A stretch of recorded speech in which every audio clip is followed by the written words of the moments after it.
y un programa muy emotivo por varias razones que ahorita les quiero platicar, pero bueno, agradecer la presencia de guapayazos, a este sensacional Jesús Castillo, Iván Joan Tello, Joel Jaques, Pedrino Orozco, Jorgito Rodríguez, pero en una ocasión muy especial, Carlos Brambila.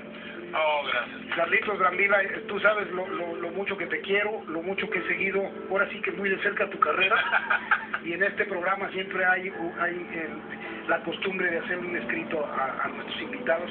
Hoy es una noche muy especial, lo hice más fácil que siempre porque me sale del corazón de tantos años de conocerte. Carlos Brambila, con el debido respeto que le tengo a tu persona, va mi reconocimiento al talento que se asoma. De la voz tienes el don, el escenario dominas, eres un gran señorón por donde vas y caminas. Hablar de ti es confirmar que tu paso por la vida es de gente que al luchar es constante y decidida. Sé de tu trayectoria, de tus tropiezos y aciertos, experto en esta oratoria, maestro de los expertos.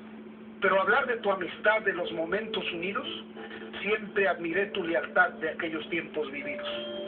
Por eso